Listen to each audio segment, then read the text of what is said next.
امام علی نے فرمایا، مخلص دوستوں کی تلاش ایسے کرو جیسے مریض شفا کی تلاش کرتا ہے۔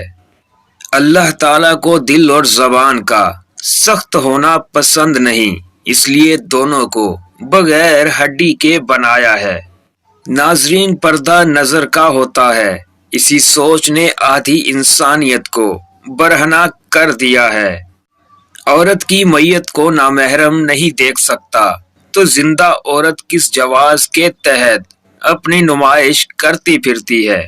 ہر اگنے والی چیز یہ بتاتی ہے کہ انسان جو بیجتا ہے وہی کاٹتا ہے۔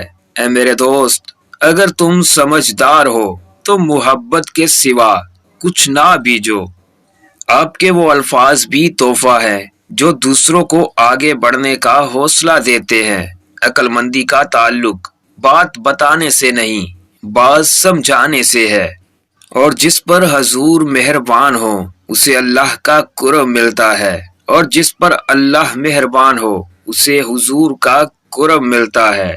ہر انسان اپنی زبان کے پیچھے چھپا ہوا ہے، اگر اسے سمجھنا ہے تو اسے بولنے دو۔ ناظرین، کسی انسان کے لیے کتنا ہی کیوں نہ کر دو، وہ تمہاری ایک غلطی پر تمہیں چھوڑ دیتا ہے۔ اور متکبر انسان کی اصل پہچان یہ بھی ہے کہ وہ صرف نصیحتیں کرتا ہے، سنتا نہیں۔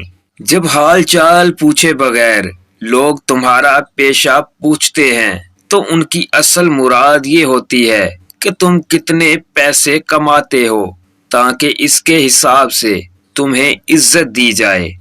ہم ماسک پہن کر گھر سے نکلتے ہیں، اچھی بات ہے، لیکن آیت الکرسی پڑھ کر نکلیں، 70,000 فرشتے ہر طرف سے آپ کی حفاظت کریں گے۔ اور جب موت کا وقت آتا ہے تو ایک لمحے کی بھی مہلت نہیں ملتی۔ دعا کیجئے میرا اور آپ کا خاتمہ ایمان پر ہو۔ کوشش کریں کہ لوگوں کی روح کو مت زخمی کریں، کیونکہ جسم کے زخم کی ہزاروں دوائیاں، ہزاروں طبیب مل جاتے ہیں، مگر روح کے طبیب بازار سے نہیں ملتے۔ ناظرین، یقین خالی دل کو بھر دیتا ہے اور بے یقینی بھرے ہوئے دل کو بھی خالی کر دیتی ہے۔ درخت نے ایک شخص سے کہا، میری عادت اپنا لو، زندگی میں کامیاب رہو گے۔ جب کوئی مجھے پتھر مارتا ہے میں بدلے میں اسے پھل دیتا ہوں۔ خواہش رکھ بلبل بننے کی، نہ سوچنا کبھی عقاب کا، شکاری خود شکار ہوتا ہے ایک دن، اور بلبل کو ڈر نہیں حساب کا۔ ناظرین، یہ دنیا والے تمہارے پیچھے بھاگیں گے اگر تم یہ 3 اصول اپنا لو: خود پر یقین، نظم و ضبط اور بے لوث لگن۔ ہر وقت کچھ نہ کچھ سوچتے رہنا بھی انسان کو کبھی خوش نہیں رہنے دیتا۔